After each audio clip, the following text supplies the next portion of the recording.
Chesed, yes. Right, Joshua chapter 1.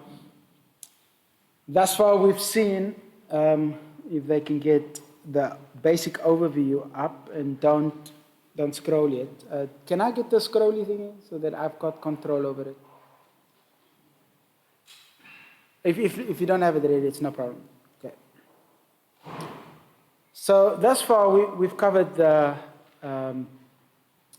first 5 books of the Old Testament, known as the Pentateuch, and what God is doing with that through Moses is establishing a worldview for Israel, fundamental worldview that includes a self-revelation, which is Genesis chapters 1 through 3, God's design of covenant in terms of what his plan is, which is rolled out in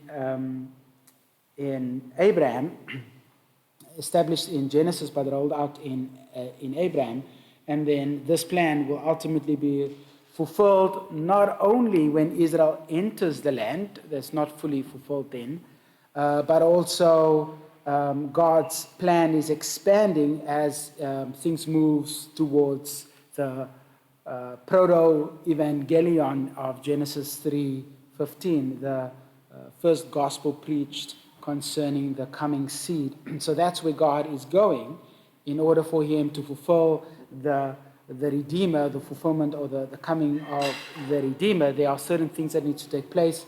There needs to be a people. There needs to be a line, a seed, a promise. And so God builds this framework that he's working with Israel. That is what Deuteronomy, that is what the Pentateuch is about, is God establishing the framework and his future plans, not only for Israel, but also for the world. You find God's inclusion of the Gentiles in Deuteronomy. A lot of people miss that. God's hardening of Israel for a short period of time is also in Deuteronomy. And then God's future fulfillment is all expanded from this time onward. In the book of Joshua, we see God's faithfulness is magnified. He's now established the framework of how they need to think about him.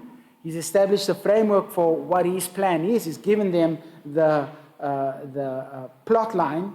I'm going to give you a land. I'm going to give you a seed. I'm going to give you a people. That is the promise to Abraham. God made a statement. I don't believe it's a covenant in Genesis. In creation, but he made a promise to Adam that they will fill the earth and have dominion over it. It's a promise, but not a covenant. The word berith is an important word in Old Testament covenants.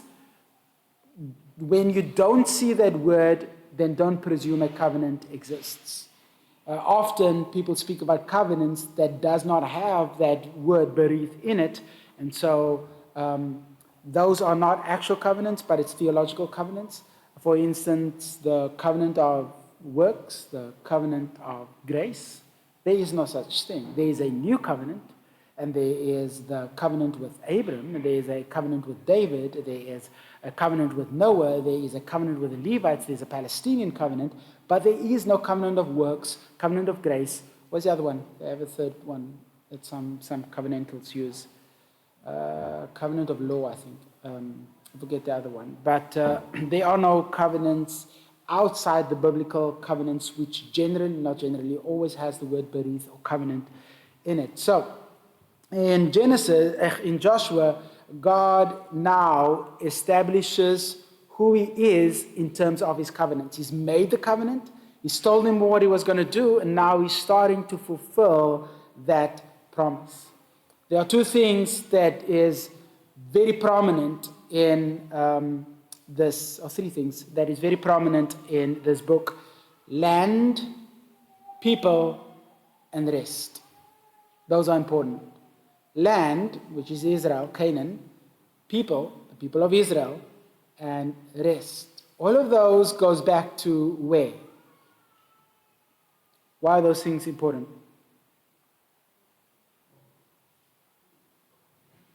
What up? I can't hear you. Okay, yes, the covenants with Abraham and Noah. Interestingly, Noah's name, Noach, and Nuachim, it's both the same. One is a noun, one is a verb. What do you think it means? Rest. There was an expectation of rest in Noah. And Noah's father, Lamech, says, surely this one will give us relief, rest from our labors. There was expectation that Noah would be the one to bring relief. The earth was groaning, the people were groaning in pain and suffering, and they needed a savior.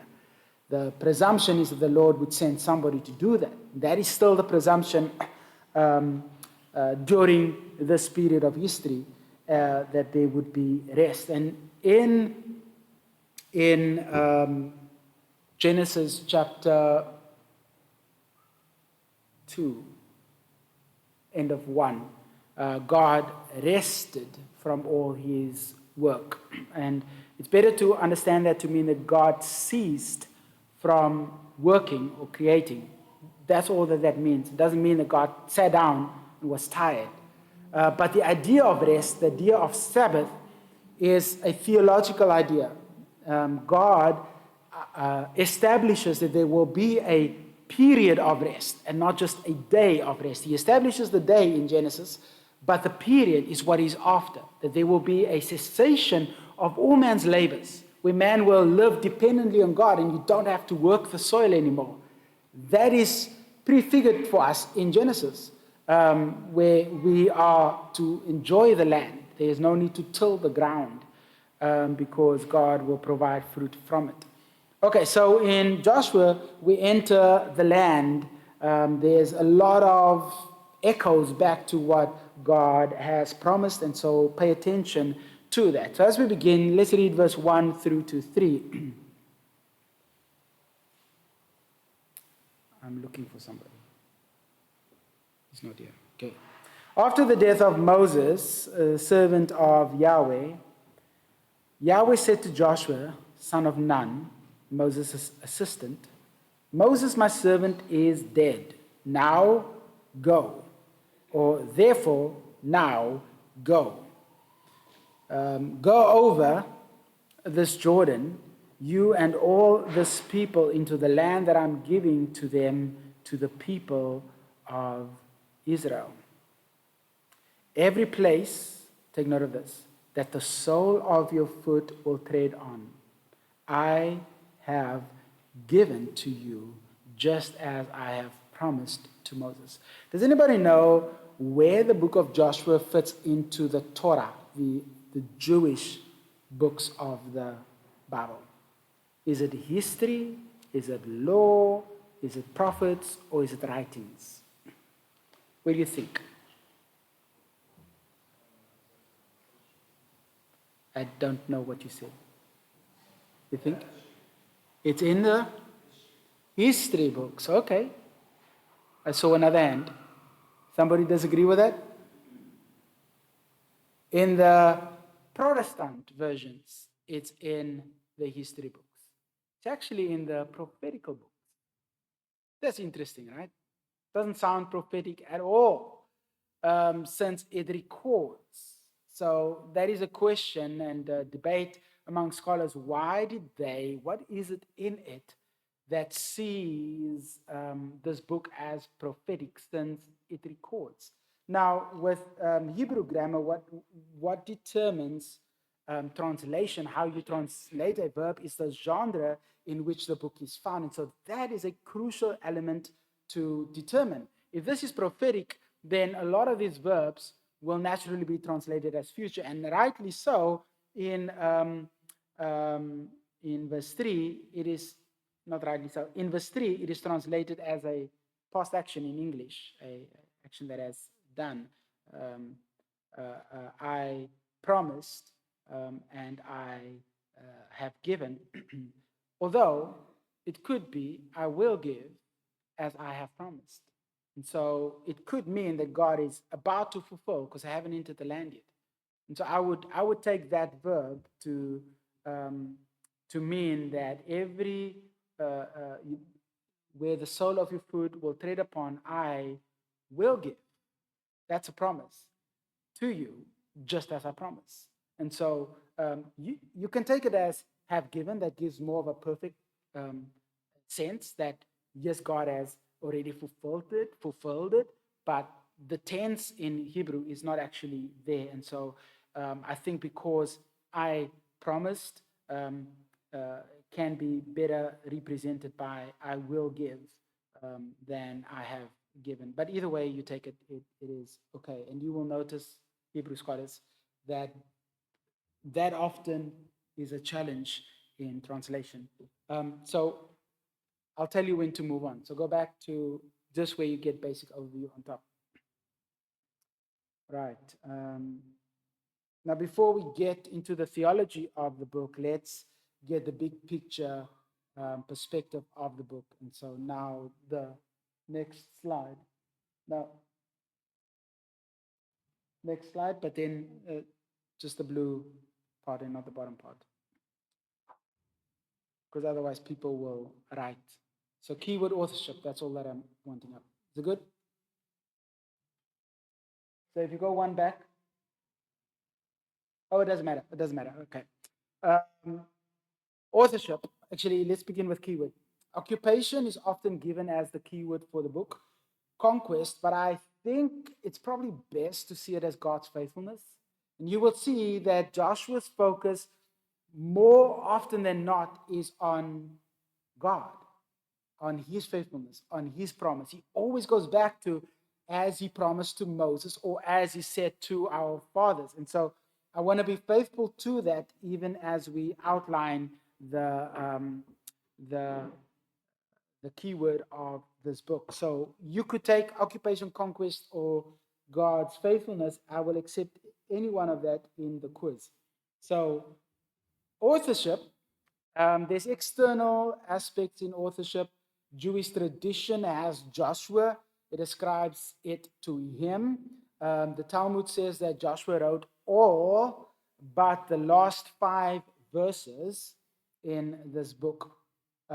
Internal witnesses, look at chapter 8, verse 32.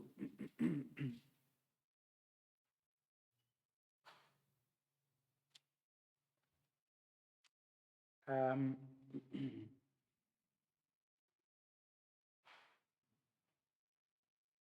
says, and in the presence of the people of Israel, he, this is Joshua, and you'll see him in the beginning of verse 30. And at that time, Joshua built an altar, and so the he refers back to him.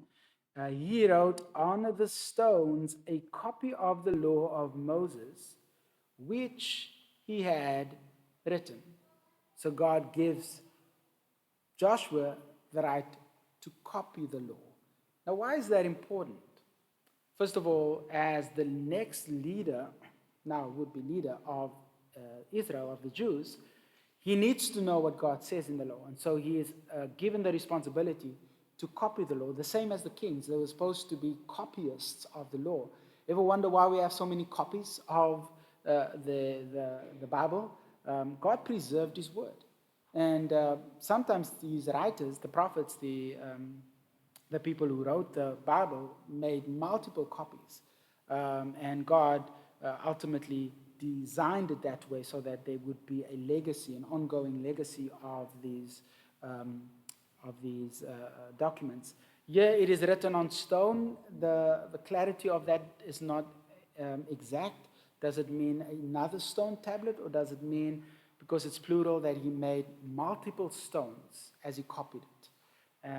The latter is probably true, that he copied it a few times, and you obviously have to get it right. It doesn't say that he wrote the book of Joshua here, but the author is present in some of the events that is written. Look at Joshua chapter 5. What I wanted to point out there is that Joshua does have the right to copy God's word, gives him the right to be somewhat of an author of God's word. And you see that later on. Look at chapter 5, verse 1.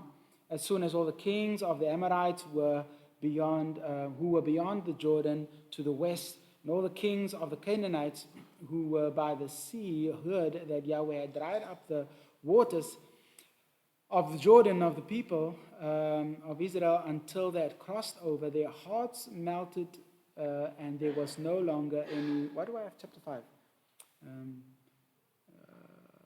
There was no longer any spirit in them because of the people of Israel. Maybe I had a different verse in mind. Let me see. What I'm pointing out is that the author is actually an eyewitness of these events. Look at verse 6. For the people of Israel walked 40 years in the wilderness until all the nation of the men of war who came out of Egypt perished because they did not obey the voice of Yahweh. And Yahweh swore to them that he would not let them see the land that Yahweh had sworn to their fathers to give to us, a land flowing with milk and honey. So the point is that he was witness of the events, and he writes as if he's experiencing the events. You also see that Rahab, by the time of this writing, is still alive. Chapter 6, verse 25. He says, Rahab, the prostitute, and her father's household, and all who belonged to her, Joshua saved alive, and she has lived in Israel to this day. So the time of this writing, it means that she's still alive, and also the person writing this very point is still alive as he's writing it, because she hid the messengers whom Joshua sent by spy out of Jericho. Joshua doesn't mention himself as an author. He doesn't mention himself as an author. What also is notable is the last 2 points. The inhabitants, or the names of the places, is still the old names. So he's familiar with the old names as they move into Canaan. He doesn't change the name, like for instance, Kiriath Arba. That only gets changed, Hebron, later on. The Jebusites are still inhabitants of Jerusalem in chapter 15, so he knows about it, and so he can write about it as first-hand experiencer, one that experiences it in a vivid language.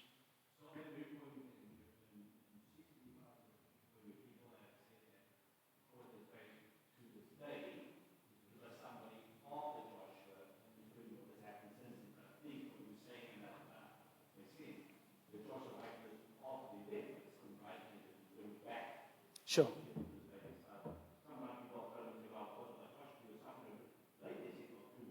Yeah.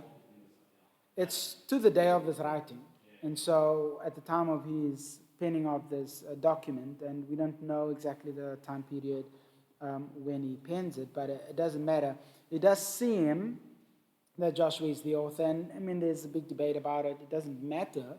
It's authored by God, and God has given it as inspired text, and so we will receive it as that. I like the term inscripturated text, and that's what we have in the book of Joshua. Joshua was born a slave in Egypt, interestingly. He was there when Moses and the people of Israel left. He was 40 years old when he left, and he was 8 years old when he began to lead. He was an old guy, right? We would think so. But he doesn't act like an old man, because he's part of the guys that goes and fight.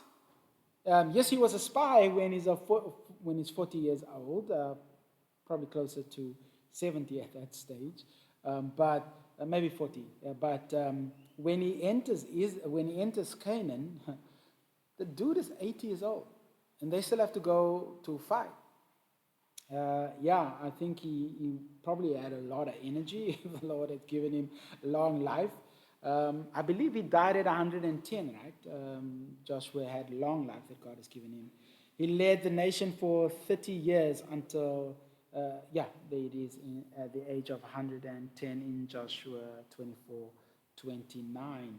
Okay, next slide. Sorry about the Hebrew doesn't show up. Just go to the next slide. That starts with title.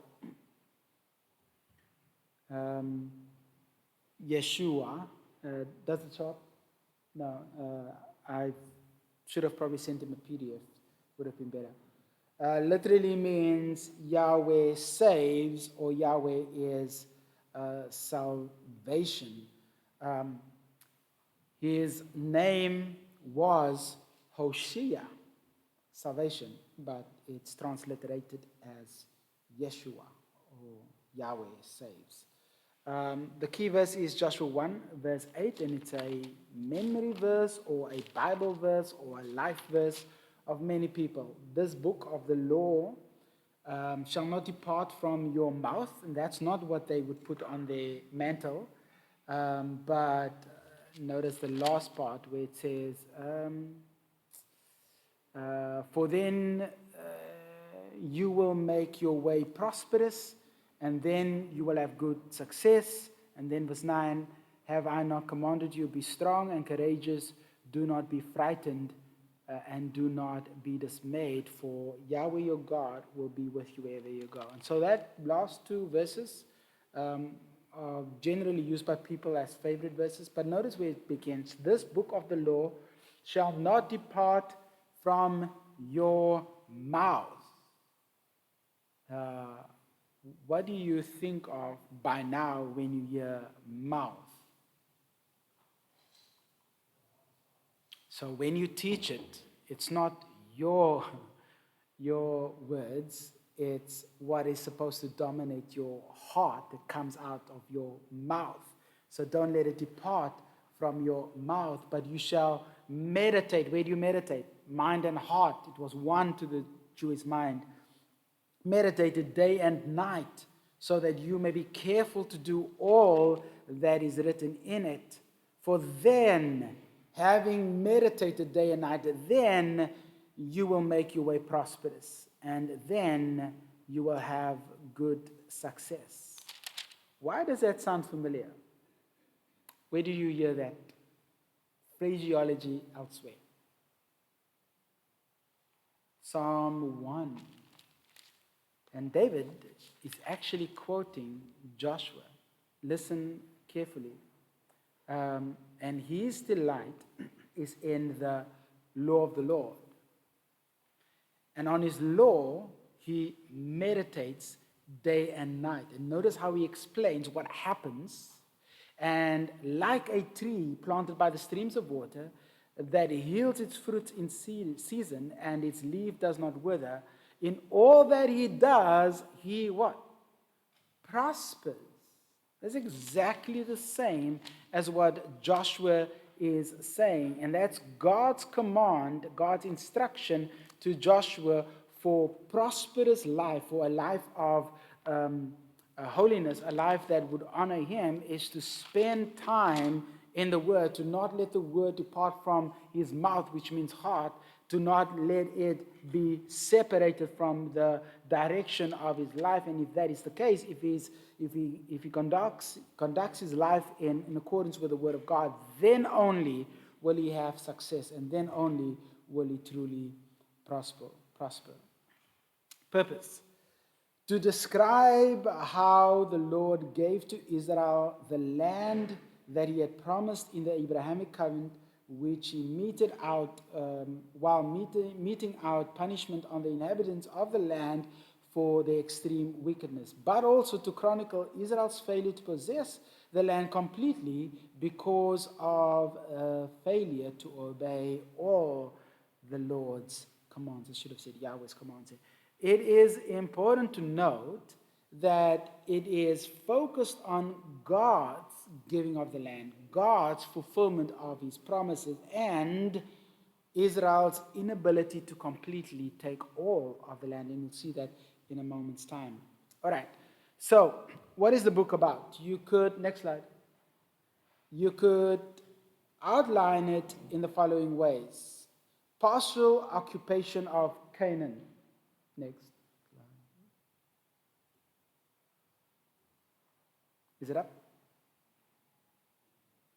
Yes? Okay, then on your left, I presume, or my left, your right. Conquering the land, chapters 1 to 12. Dividing the land, chapters 13 to 24. You could have it faith demonstrated or faith rewarded. That is from Jensen's Old Testament survey. If you go to the next slide, just keep the two partitions in mind. Actually, wait on that slide. Go back so people can write it down. Chapters 1 to 12, conquering the land, dividing the land. So keep that two sections in mind. 1 to 12, conquering. 13 to 24, dividing the land.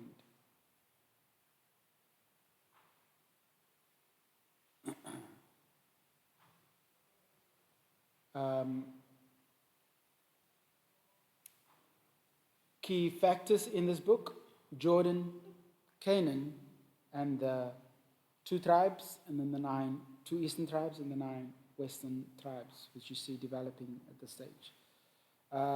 They spend at least a month at Jordan, plus minus 7 years, and then the occupation as they move further north, both the eastern and the western tribes starts to take shape. That takes about 18 years. Chapters 1 through 5 is the preparation. Chapters 6 through 12 is the process in which they start to take hold of the land. Chapter 13 to 21 is the partitioning of the land. And then chapter 22 to 24, principles. You have to have 4 P's, right? You can't just have 3. The principles is actually God, through Joshua, just reaffirming the promises he's made. So we will look at that. It's a very interesting section. Joshua speaks about me and my house. We know that verse, right? We will serve the Lord. And often election and human will is brought into the equation. I think there's a lot of weight in that passage to speak about God's desire for man and man's inability, because Joshua actually responds and he says to them, no, you can't. You can't serve the Lord, but we will serve. And we will look at the word serve when we get to it. So Israel is about to enter the land. They need a reminder of who God is and what God has done for them. So I'm going to give you a general outline, and then I'm going to give you, after the general outline, the theological outline. And I think it's important to make this distinction. They need to be reminded about who God is and what he has promised them. And that's what God does in chapter 1. Notice in verse 5, he says, no man shall be able to stand before you all the days of your life. Just as I was with Moses, so I will be with you. I will not leave you, and I will not forsake you. That could also be translated as, I am not leaving you, and I am not forsaking you. Either way, the tense of the verb or the sense of the verb carries the idea that God is promising to be with him in a more personal, ongoing way. So the reaffirmation of God's promise to them is given first to Joshua and then to the nation. Now, in the general outline, can you move on to the next slide, please? The general outline.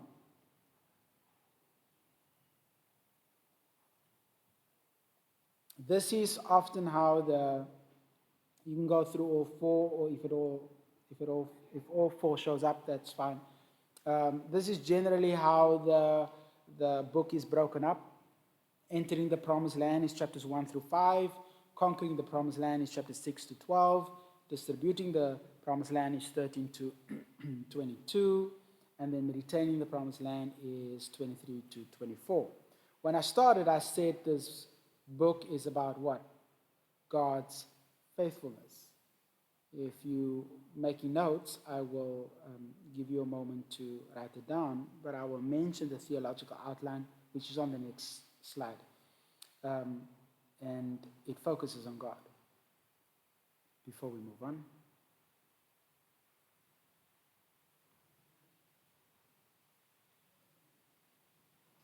You got it? Good, let's move on. I'm going by your typing. Theological slide. Theological outline, sorry. I think it's better to break it up in the following way. God conquers, chapters 1 through to 12. God divides, 13 to 21. And God's promise remains, because it's a reaffirmation of the promise in 22 through to 24. A lot of the time, the focus is on Joshua as a man of God. And you'll hear sermons on we need to be a Joshua generation. We need to be the next Joshua. We have to have Joshua's faith. The book is not about Joshua. The book is not about Israel conquering the land. The book is about God's faithfulness, how God conquers. And you'll see it from the first battle. It is God that fights for Israel. It's a tremendously significant moment, their first battle. And then after they get into the land, after they get into the land, what takes place, what God expects them to do, just exposes them. And God does it for a very specific reason. Because God is the one that ultimately decides what happens in his land. And so God divides, God conquers, God divides, and then God's promise remains, which means he's the one that will fulfill his promise. You will keep on fulfilling it. Okay? Is there a problem with the slides? No. Okay. Can we move on to historical context? Okay. Any questions or comments thus far? Yes, sir. Yes, son. Sorry.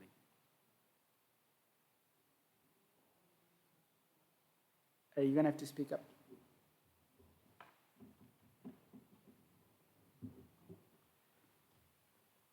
Okay, while you're thinking, let me just finish the slide. I have a time for Q&A just after this occasion. So Moses died after leading Israel 40 years in the wilderness, and Joshua took over to lead God's people so that they may take possession of the land that God has promised. However you speak about the tasks, the work, the functions, the activities of Joshua, always bring it back to God. I should say that about every book in the Old Testament. It should always come back to God because the Bible is God's self-revelation. So, in this book, the nation experiences the partial fulfillment. I would highlight that if you're writing it up. Partial fulfillment of the promise of the land that stems back to Abraham nearly 600 years earlier in Genesis 12, verse 1 and 7. It is God is starting to fulfill the promise he made to Abraham. Land, seed, nation, and then a people that will be blessed through that seed. So this is the beginning stages of God bringing about eschatological hope, eschatological fulfillment. So as we work through this, keep in mind this is partial fulfillment. Now you will read in Joshua that all that God has promised has been fulfilled by the hand of Joshua. And that may be confusing. Hang on, if all that God has promised has been fulfilled, why am I saying partial fulfillment? And you'll see why I say partial fulfillment later on. Okay, so next we will consider the chapter evaluation, question, and Q&A. Questions or comments? Did you have a question? Yeah. I can't hear you, buddy. Speak up.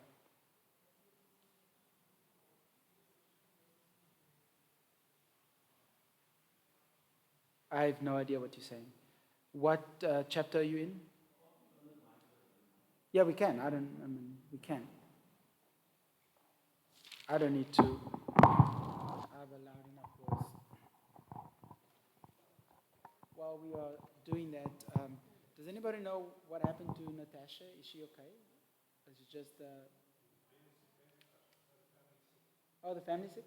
Okay, good. I mean, not good, but thank you. Go ahead, Joshua. 1, 2. It says that Where? in Joshua 24, Yeah. verse 26.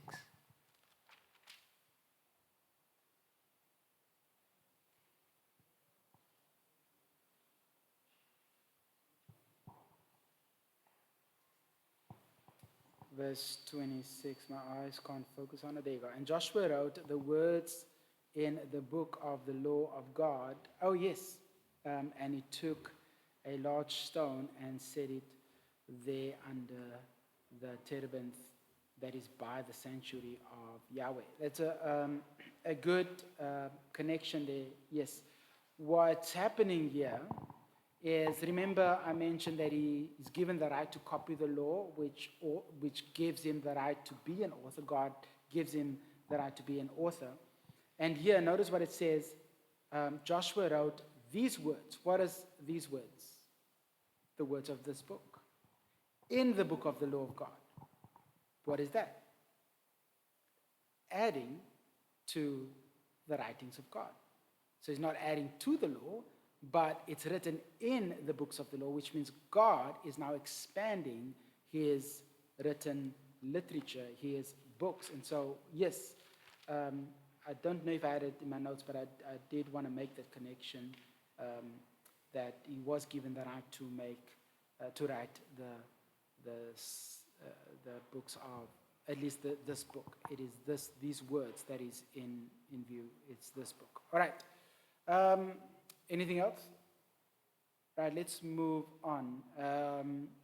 Joshua chapter 1 through to 4. I will get as far as I can, and then we'll see when we can end. There are a couple of maps here, but I think it's important that you understand why I say partial fulfillment. Oftentimes people... do we have a little pointy thingy? What's wrong with you? You just have to go up there and use my finger. Okay, so can we get one, please? Because I'm going to need that for the future.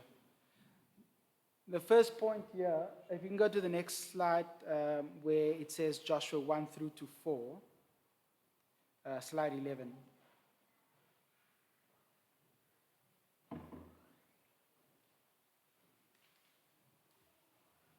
Okay, Joshua is about God advancing his plan.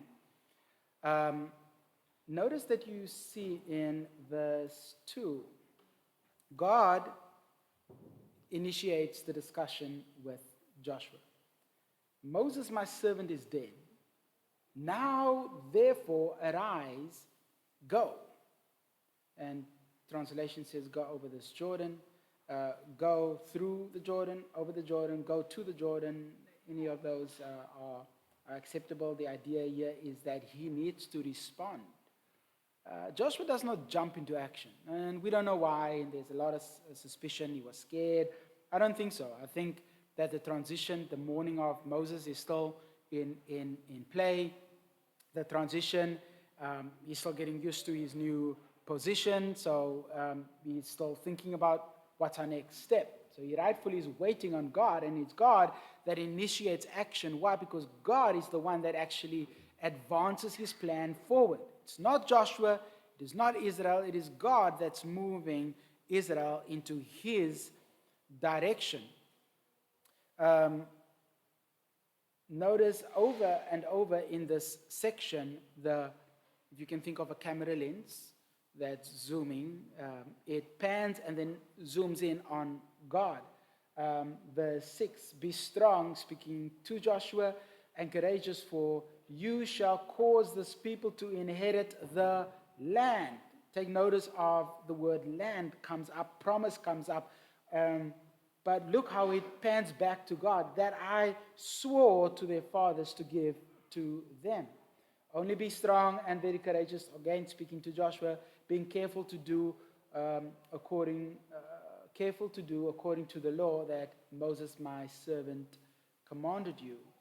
Do not turn to the right or to the left, that you may have good success wherever you go. So, in other words, go in the direction that my word, my law, allows you to go.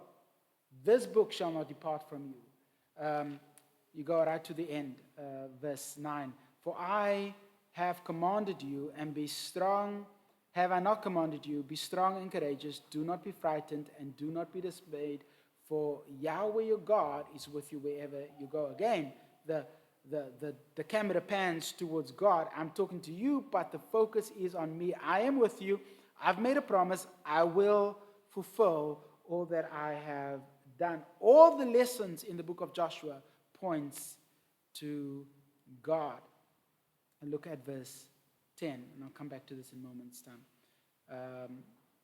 And Joshua commanded the officials and of the peoples, pass through the midst of the camp and command the people, prepare your provisions, for within 3 days you shall pass over this Jordan to go in and take possession, that relates back to the promise, of the land that Yahweh your God is giving or has given or will give you to possess.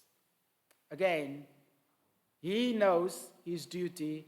He gives the duty to the people, but the direction of the camera, again, ends on God. It is God that is fulfilling what he has promised to us. And you will see this over and over and over. And there's a reason why God pops up almost in every verse here, every second verse here, is to show that God is the one who initiates the entrance of the land. It is his choice, his will to give this land to the people of Israel, and he's the one that will provide the land to them. It is not by their strength, it is not by their power, it is not by their ability to win the wars. It is God alone that is able to do this. Now, the next element in the historical context is to understand the scope of the land. Go back to verse 3. The next slide will have a map on it, and on the left side of the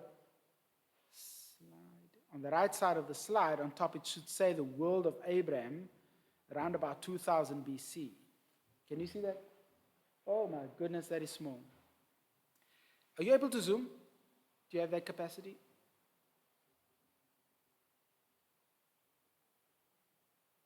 Oh, it's not a touchscreen? Wat gaat aan? So if you do this with your mouse, you can't on the mouse pad? Do you have a mouse? Can you scroll, keep control and scroll forward?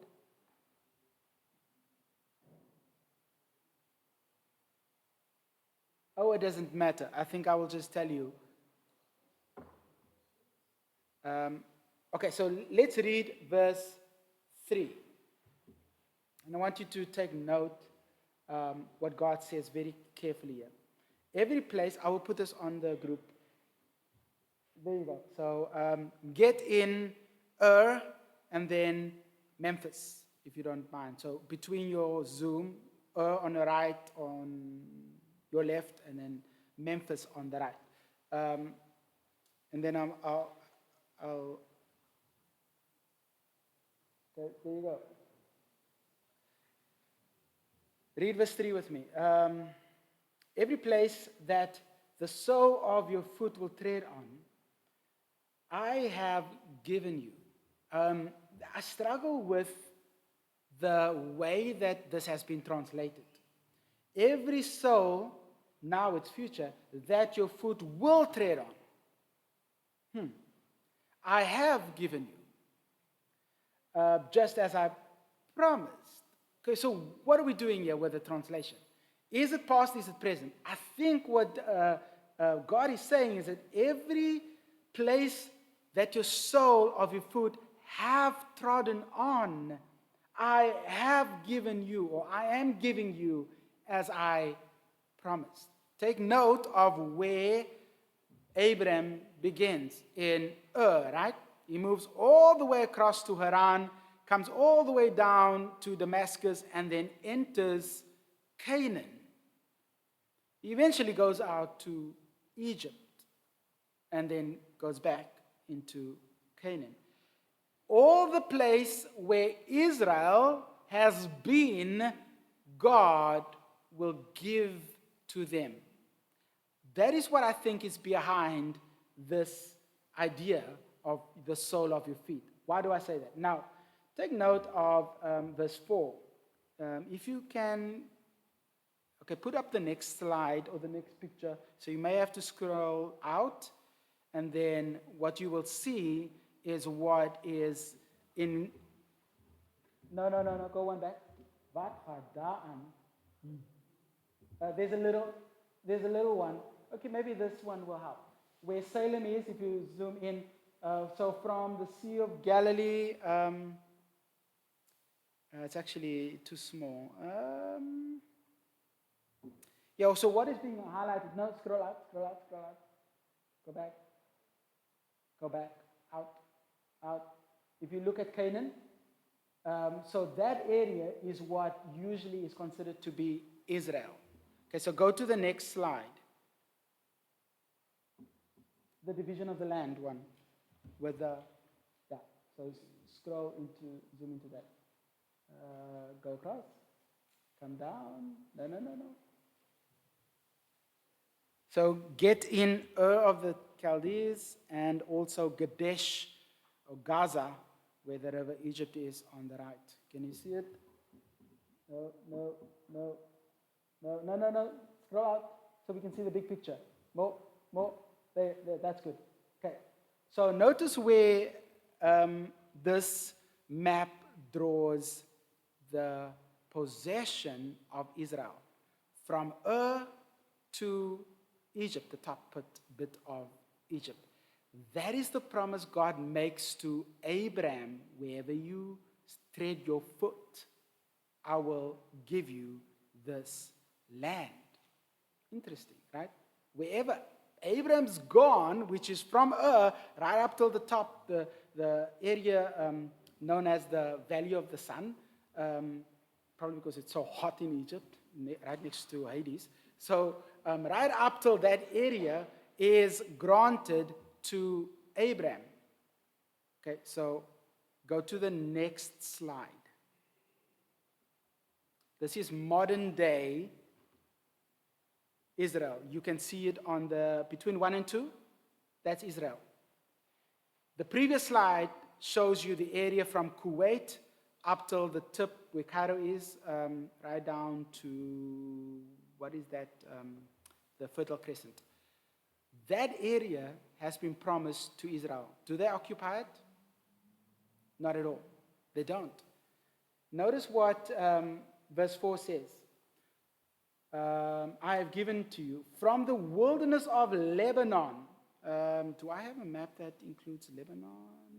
I think it was the first map. No, I didn't include that.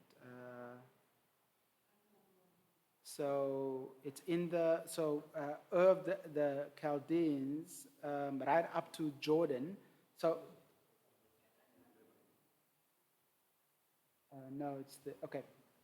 I will use that Lebanon because it's closer to the Lebanon in the one map that I have. All right. So verse 4 says, from the wilderness of this Lebanon as far as the great river and the river Euphrates. Where's the river Euphrates? So if you go back a couple of slides, if you can, to the one that says the world of Abraham. Go back. Okay, so zoom in. And then if you follow there it is. Okay, so listen again. From Lebanon, which is up, to the river Euphrates, which I believe that would be east, right? All the land of the Hittites and the great sea toward this, going down to the sun, shall be your territory. Where's the valley of the sun? It is where Egypt is. So this verse outlines a greater area than just Canaan. So what God is doing here in verse 3 is not saying that where you will walk, Joshua, I will give you the land, but everywhere where Israel have been, I will give that land to them. I think it's pretty clear. So the battle over that little sliver over Israel is a moot argument. If God has given and promised it to them, notice the slide that I got, I liked that one where it says division of the land during the millennium, because God will give them the land in the millennium, not now. They don't have it yet. They have never gotten the land from Ur right up to Egypt. They have never actually possessed that land. What you do see in the book of Joshua is that little sliver of Canaan which was promised to them, is being given to them, at least most of it, not all of it. Most of it is given to them, and so God fulfills what he promises to them regarding Canaan, but he doesn't fulfill what he promised to them regarding the promise he made to Abraham. Is that clear? Make sense? Okay. So any questions or comments on that? No, I'm glad you understand that, because a lot of people don't. So when we speak about the land in Joshua, and why I make this a big issue is because there are a couple of verses. For instance, go to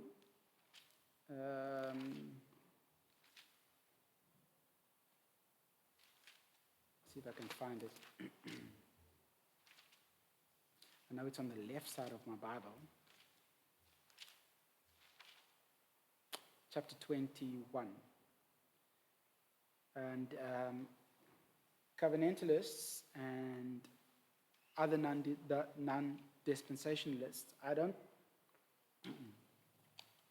promote dispensationalism as a paradigm in terms of how it is classically defined. I believe that God works differently in different dispensations, but he saves the same regardless of the dispensation. It is always by grace through faith in the Messiah. It is never by means of works, never by means of any other means. So I have a slightly nuanced view of dispensationalism.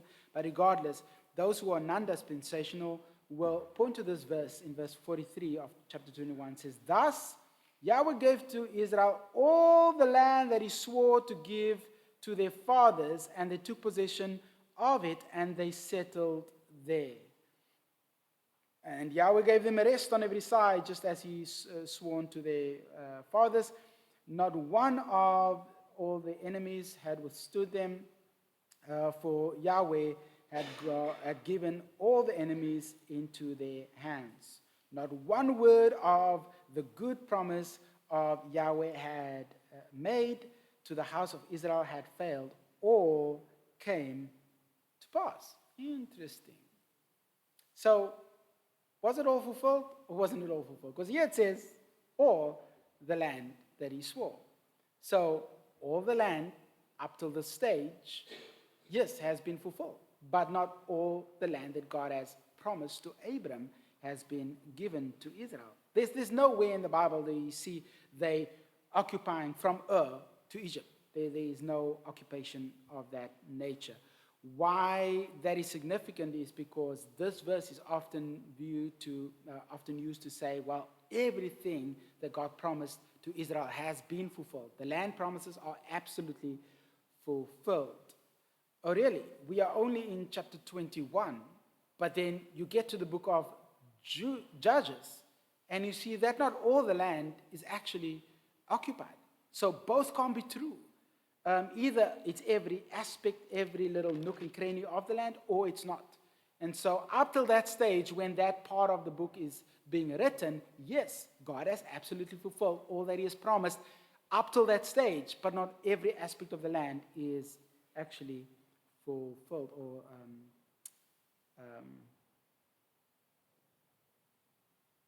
occupied. Okay, I'm going to end on that point. The next point is God changes Rahab. Any questions or comments? Any points of disagreement or points of clarity? Okay, so before you ask your question, let me ask a question, and then you can think about it, then I'll answer your question. Why is understanding the land promise and the scope of the land important to and for the nation of Israel and for us? Okay, so while you think about that, Peter, what's your comment?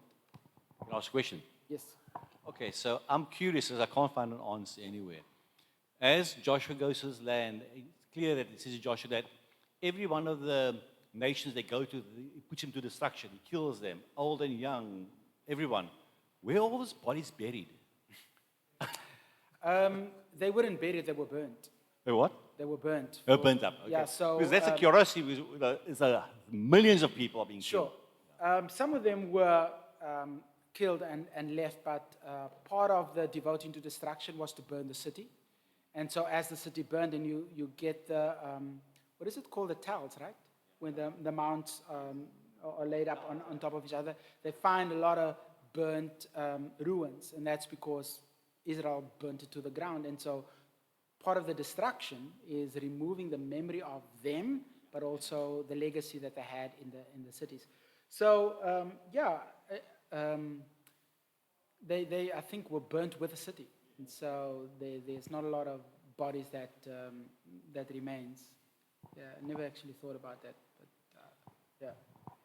Okay, so my question: why is understanding the land important to the nation of Israel and also to us as God's people for today? Keenan, what do you think?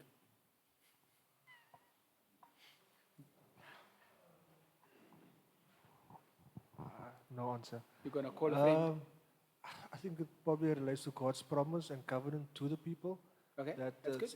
it's still to be fulfilled. Okay, so follow that train of thought. It's both about God's promise to his people and the element of fulfillment. So why is that significant? Anyone else? You don't have to answer. David.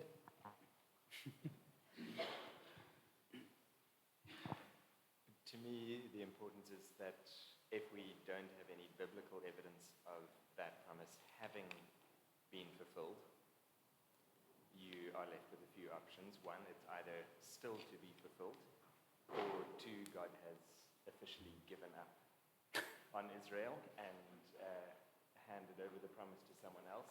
So then that obviously has very important implications.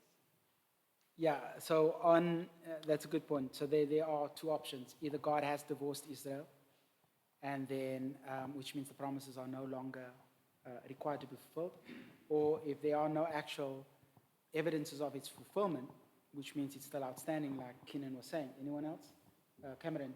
So I want to comment on the divorce of God, or I should say the divorce of Israel. Let me hear your comment, and then I'll comment on that. Go ahead. So I don't think I'm necessarily going to be adding anything new here, but it speaks to the theme of this book, which is God's faithfulness. Amen. Yeah, there you go. That's exactly it. Did you want to say something? If God, is it on the same topic? Okay, then I'll wait. Go. Well, it comes down to is it on? Can you hear me? Yeah. Yes. Does God keep his promises? If we're the elect, if God has saved us, God will keep us. Yeah, But if he couldn't keep Israel, good point. if he couldn't keep his promises to them, how can we trust that he'll keep his promises to us? All right, so on that issue, it's supposedly a can of worms, which is what David mentions. The second option is God divorces Israel and then gives up on them, which makes him, or he devotes himself to another. Who do you think God would replace Israel with? The church. The church. And so that is the alternate option. So then the church replaces Israel. And in that sense, the promises is no longer required to be fulfilled, but God can then transfer the promise to this new wife. Okay, so did you want to say something? If you take on the view of divorce, you're also questioning God's sovereignty, his omniscience, his omnipotence. Because if God doesn't know what's going to happen, then how can he truly be God? Yeah, so in terms of, yes, him predicting that he would fulfill it, that's an absolute. If God says he's going to do it, it will probably happen. But it does impugn the sovereignty of God in that he said he was going to do something and he didn't do it. Okay. So the one other question I've had for a while is, what would you say about the option of God didn't break his promise, but expanded his promise and said, not even though you have been unfaithful, not only do I give you from the Euphrates to Egypt, I give you the whole earth. So to say there won't be in this earth a future fulfillment, but in the new earth, Okay. his people have everything. Yeah, that's a good point. Does he expand the land beyond the borders of Israel, to Egypt? So that promise is specifically to the nation of Israel, and they will get that land according to the fulfillment of Scripture. Secondly, if God expands it to the entire world, that is a different element of reign. That's not just Israel. The millennium is primarily focused on Israel. Both the Great Tribulation period, or the Tribulation period, Great Tribulation period, and the millennium is actually focused on Israel. It's his judgment on their rejection and his fulfillment on his promises all come together during that 3 periods. The reign over all the earth is given to whom? And his glory shall be over all the earth. Who's that? That's Christ. So yes, there is an element where it's not expanded. It's always been the goal that man has the capacity to rule over all the earth. That is in Genesis chapter 1. In Psalm 8, God says that, let's just turn there. You'll see the same truth being expounded in Psalm 8. It's never been rescinded. O Lord, how majestic is your name. O Yahweh, our Adonai, how majestic is your name of all the earth. You have set your glory above the heavens. Out of the mouths of babes, you have, out of the mouth of babes and infants, you have established strength because of your foes. So it's about God to still the enemy and your avenger. Now, look at verse 5. Yet, you have made him, this is man, verse 4, this is man, a little lower than the heavenly beings, and crowned him, this is man, with glory and honor. That is going back to Genesis chapter 1:26 and chapter 2. You have given him, that is man, that is Adam, man, dominion over the works of your hands. You have put all things under his feet, meaning that man's authority is to rule over the things of this world. And now he tells you exactly what it means. All the sheep, all the oxen, all the beasts of the field, all the birds of the heavens, and the fish of the sea, whatever passes alongside of it, along the paths of the seas. Oh Lord, our Lord, how majestic is your name in all the earth. Who is he talking about there? That is a quotation from Genesis. That is not relating to the reign of Christ. Christ will reign over all things, over all people, over all nations, but man is to reign over the world. Man is to reign over the earth. There's a distinction between Christ's dominion, and this is applied to Christ in Hebrews. Christ's dominion is over all people, over all nations, over all things, but man's dominion is over all that God created. We don't get to reign over the nations. That is his reign. So yes, there is an expansion of Christ's reign over all the earth because that glory belongs to him alone. But the nation of Israel get to reign within the land or the scope that God has given to them because that's the promise that is made to them. So I don't think there's a replacement. I don't think there's a deviation. I don't think that God has another plan in view. It has always been this plan, that Israel will get their land and man will get to reign on this earth. And the only time where we see man having dominion over the work of God's hands will be in the millennium. So then we get to reign with Christ and God's people, Israel, over all that God has made, but we don't get to reign the nations. We get to share in his reign over the nations. There's a difference between that. All right, my time is up. Sorry it went so long. Any other comments, points, questions? It's a good point of discussion. It takes us down a number of rabbit holes, but hopefully I was clear enough. You may not agree with me, but that's between you and the Lord. So, all right, let me close in prayer. Father, thank you for your goodness and your goodness displayed in your word to the nation of Israel. You've called them, you've sustained them. They still remain your people. The battle over land is a lost battle because the land belongs to you. And we know that the world sides with Palestine. They are not your people. They have never been your people, and you do not have a covenant with them, but you do have a covenant with Israel. You will preserve them until the day of Jesus Christ, and you will fulfill your promise to them. We are thankful to that, thankful to you for that, because if you could not, as Robert said, fulfill and keep a promise to your people of the past, then what guarantees that you will keep your promise to us as your people today? Thank you for your faithfulness, which is highlighted in this book, and help us to be encouraged by it, to know that you are a God who keeps his word, and you will absolutely keep your word to us. So we give thanks to you now in Jesus' name. Amen. Thank you for your time.